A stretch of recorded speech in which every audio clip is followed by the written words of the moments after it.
வேதம் வாசிப்போம். தினம் ஒரு அதிகாரம். புதிய ஏற்பாடு. யோவான் எழுதின சுவிசேஷம். அதிகாரம் 8. இயேசு ஒலிவமலைக்குப் போனார். மறுநாள் காலையிலே அவர் திரும்பி தேவாலயத்திற்கு வந்தபோது ஜனங்கள் எல்லாரும் அவரிடத்தில் வந்தார்கள். அவர் உட்கார்ந்து அவர்களுக்கு உபதேசம் பண்ணினார்.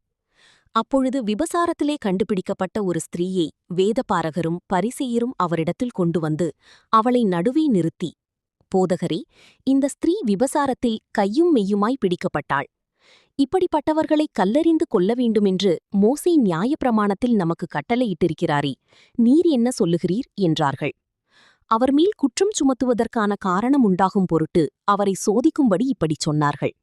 இயேசுவோ குனிந்து விரலினால் தரையிலே எழுதினார்.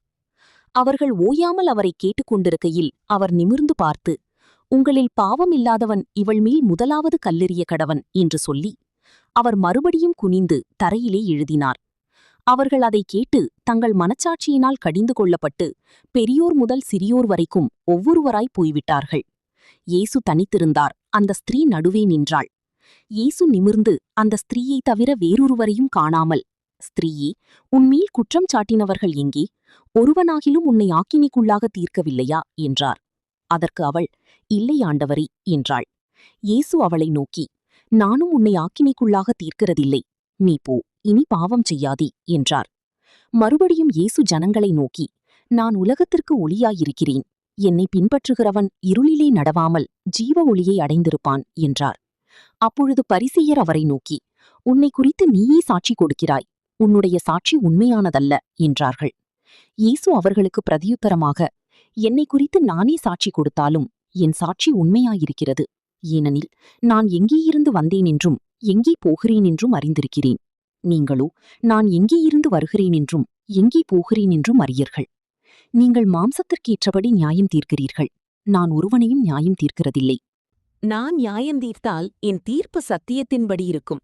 ஏனெனில் நான் தனித்திருக்கவில்லை, நானும் என்னை அனுப்பின பிதாவுமாக இருக்கிறோம். 2 பேருடைய சாட்சி உண்மையென்று உங்கள் நியாயப்பிரமாணத்திலும் எழுதியிருக்கிறதே. நான் என்னை குறித்த சாட்சி கொடுக்கிறவனாயிருக்கிறேன். என்னை அனுப்பின பிதாவும் என்னை குறித்த சாட்சி கொடுக்கிறார் என்றார். அப்பொழுது அவர்கள், உம்முடைய பிதா எங்கே என்றார்கள். இயேசு பிரதியுத்தரமாக, என்னையும் அறியீர்கள், என் பிதாவையும் அறியீர்கள். நீங்கள் என்னை அறிந்தீர்களானால் என் பிதாவையும் அறிவீர்கள் என்றார். தேவாலயத்திலே இயேசு உபதேசம் பண்ணுகிறபோது தரும பெட்டி இருக்கும் இடத்தில் இந்த வசனங்களைச் சொன்னார். அவருடைய வேளை இன்னும் வராதபடியினால் ஒருவனும் அவரை பிடிக்கவில்லை. இயேசு மறுபடியும் அவர்களை நோக்கி, நான் போகிறேன். நீங்கள் என்னை தேடி உங்கள் பாவங்களிலே சாவீர்கள். நான் போகிற இடத்துக்கு வர உங்களால் கூடாது என்றார்.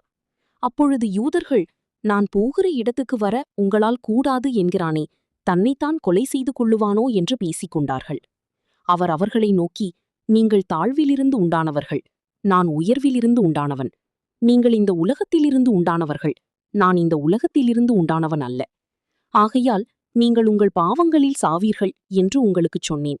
நானே அவர் என்று நீங்கள் விசுவாசியாவிட்டால் உங்கள் பாவங்களிலே சாவீர்கள் என்றார். அதற்கு அவர்கள், நீர் யார் என்றார்கள். இயேசு அவர்களை நோக்கி, நான் ஆதி முதலாய் உங்களுக்குச் சொல்லியிருக்கிறவர்தான். உங்களை குறித்து பேசவும் நியாயம் தீர்க்கவும் எனக்கு அநேக காரியங்கள் உண்டு. என்னை அனுப்பினவர் சத்தியமுள்ளவர். நான் அவரிடத்தில் கேட்டவைகளையே உலகத்துக்குச் சொல்லுகிறேன் என்றார். பிதாவைக் குறித்து பேசினார் என்று அவர்கள் அறியாதிருந்தார்கள். ஆதலால் இயேசு அவர்களை நோக்கி, நீங்கள் மனுஷகுமாரனை உயர்த்தின பின்பு நானே அவர் என்றும், நான் என் சுயமாய் ஒன்றும் செய்யாமல் என் பிதா எனக்கு போதித்தபடியே இவைகளைச் சொன்னேன் என்றும் அறிவீர்கள். என்னை அனுப்பினவர் என்னுடனே கூட இருக்கிறார். பிதாவுக்கு பிரியமானவைகளை நான் எப்பொழுதும் செய்கிறபடியால் அவர் என்னை தனியே இருக்கவிடவில்லை என்றார். இவைகளை அவர் சொல்லுகையில் அநேகர் அவரிடத்தில் விசுவாசம் வைத்தார்கள். இயேசு தம்மை விசுவாசித்த யூதர்களை நோக்கி, நீங்கள் என் உபதேசத்தில் நிலைத்திருந்தால் மெய்யாகவே என் சீஷராயிருப்பீர்கள். சத்தியத்தையும் அறிவீர்கள்.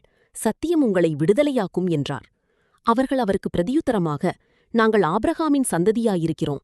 நாங்கள் ஒருக்காலும் ஒருவனுக்கும் அடிமைகளாயிருக்கவில்லை. விடுதலையாவீர்கள் என்று நீர் எப்படிச் சொல்லுகிறீர் என்றார்கள். இயேசு அவர்களுக்கு பிரதியுத்தரமாக, பாவம் செய்கிறவன் எவனும் பாவத்துக்கு அடிமையாயிருக்கிறான் என்று மெய்யாகவே மெய்யாகவே உங்களுக்குச் சொல்லுகிறேன். அடிமையானவன் என்றைக்கும் வீட்டிலே நிலைத்திரான். குமாரன் என்றைக்கும் நிலைத்திருக்கிறார். ஆகையால் குமாரன் உங்களை விடுதலையாக்கினால் மெய்யாகவே விடுதலையாவீர்கள். நீங்கள் ஆபிரகாமின் சந்ததியாரென்று அறிவேன். ஆனாலும் உங்களுக்குள்ளே என் உபதேசம் இடம்பெறாதபடியால் என்னை கொலை செய்ய தேடுகிறீர்கள். நான் என் பிதாவினிடத்தில் கண்டதைச் சொல்லுகிறேன், நீங்களும் உங்கள் பிதாவினிடத்தில் கண்டதை செய்கிறீர்கள் என்றார். அதற்கு அவர்கள், ஆபிரகாமே எங்கள் பிதா என்றார்கள். இயேசு அவர்களை நோக்கி, நீங்கள் ஆபிரகாமின் பிள்ளைகளாயிருந்தால் ஆபிரகாமின் கிரியைகளை செய்வீர்களே. தேவனிடத்தில் கேட்டிருக்கிற சத்தியத்தை உங்களுக்கு சொன்ன மனுஷனாகிய என்னை கொல்லத் தேடுகிறீர்கள். ஆபிரகாம் இப்படி செய்யவில்லையே. நீங்கள் உங்கள் பிதாவின் கிரியைகளை செய்கிறீர்கள் என்றார். அதற்கு அவர்கள், நாங்கள் வீசித்தனத்தினால் பிறந்தவர்கள் அல்ல, ஒரே பிதா எங்களுக்குண்டு, அவர் தேவன் என்றார்கள். இயேசு அவர்களை நோக்கி, தேவன் உங்கள் பிதாவாயிருந்தால் என்னிடத்தில் அன்பாயிருப்பீர்கள். ஏனெனில் நான் தேவனிடத்திலிருந்து வந்திருக்கிறேன். நான் சுயமாய் வரவில்லை, அவரே என்னை அனுப்பினார். என் வசனத்தை நீங்கள் ஏன் அறியாமல் இருக்கிறீர்கள்? என் உபதேசத்தை கேட்க மனதில்லாதிருக்கிறதினால் அல்லவா? நீங்கள் உங்கள் பிதாவாகிய பிசாசானவனால் உண்டானவர்கள். உங்கள் பிதாவினுடைய இச்சைகளின்படி செய்ய மனதாயிருக்கிறீர்கள். அவன் ஆதிமுதற்கொண்டு மனுஷ கொலை பாதகனாயிருக்கிறான். சத்தியம் அவனிடத்தில் இல்லாதபடியால் அவன் சத்தியத்திலே நிலை நிற்கவில்லை. அவன் பொய்யனும் பொய்யுக்கு பிதாவுமாயிருக்கிறபடியால் அவன் பொய் பேசும்போது தன் சொந்தத்தில் எடுத்து பேசுகிறான். நான் உங்களுக்கு சத்தியத்தைச் சொல்லுகிறபடியினாலே நீங்கள் என்னை விசுவாசிக்கிறதில்லை. என்னிடத்தில் பாவம் உண்டென்று உங்களில் யார் என்னை குற்றப்படுத்தக்கூடும்? நான் சத்தியத்தை சொல்லியிருக்க நீங்கள் ஏன் என்னை விசுவாசிக்கிறதில்லை? தேவனால் உண்டானவன் தேவனுடைய வசனங்களுக்குச் செவி கொடுக்கிறான். நீங்கள் ஏன் என்னை விசுவாசிக்கிறதில்லை? நீங்கள் தேவனால் உண்டாயிராதபடியினால் செவிகொடாமல் இருக்கிறீர்கள் என்றார். அப்பொழுது யூதர்கள் அவருக்கு பிரதியுத்தரமாக, உன்னை சமாரியன் என்றும் பிசாசு பிடித்தவன் என்றும் நாங்கள் சொல்லுகிறது சரிதானே என்றார்கள். அதற்கு இயேசு, நான் பிசாசு பிடித்தவன் அல்ல, நான் என் பிதாவை கனம் பண்ணுகிறேன், நீங்கள் என்னை கனவீனம் பண்ணுகிறீர்கள். நான் எனக்கு மகிமையை தேடுகிறதில்லை, அதை தேடி நியாயம் தீர்க்கிறவர் ஒருவர் இருக்கிறார். ஒருவன் என் வார்த்தையை கைக்கொண்டால் அவன் என்றென்றைக்கும் மரணத்தைக் காண்பதில்லை என்று மெய்யாகவே மெய்யாகவே உங்களுக்குச் சொல்லுகிறேன் என்றார்.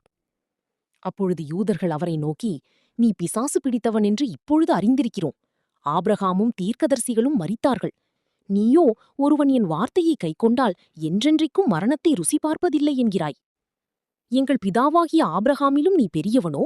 அவர் மரித்தார், தீர்க்கதரிசிகளும் மரித்தார்கள். உன்னை நீ எப்படிப்பட்டவனாக்குகிறாய் என்றார்கள்.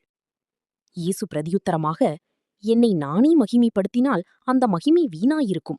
என் பிதா என்னை மகிமைப்படுத்துகிறவர், அவரை உங்கள் தேவனென்று நீங்கள் சொல்லுகிறீர்கள். ஆயினும் நீங்கள் அவரை அறியவில்லை, நான் அவரை அறிந்திருக்கிறேன். அவரை அறியேன் என்று சொல்வேனாகில் உங்களைப் போல நானும் பொய்யனாருப்பேன். அவரை நான் அறிந்து அவருடைய வார்த்தையை கைக்கொண்டிருக்கிறேன். உங்கள் பிதாவாகிய ஆபிரகாம் என்னுடைய நாளை காண ஆசையாயிருந்தான், கண்டு களிகூர்ந்தான் என்றார். அப்பொழுது யூதர்கள் அவரை நோக்கி, உனக்கு இன்னும் 50 வயதாகவில்லையே, நீ ஆபிரகாமை கண்டாயோ என்றார்கள். அதற்கு இயேசு, ஆபிரகாம் உண்டாகிறதற்கு முன்னமே நான் இருக்கிறேன் என்று மெய்யாகவே மெய்யாகவே உங்களுக்குச் சொல்லுகிறேன் என்றார். அப்பொழுது அவர் மேல் எரியும்படி கல்லுகளை எடுத்துக் கொண்டார்கள்.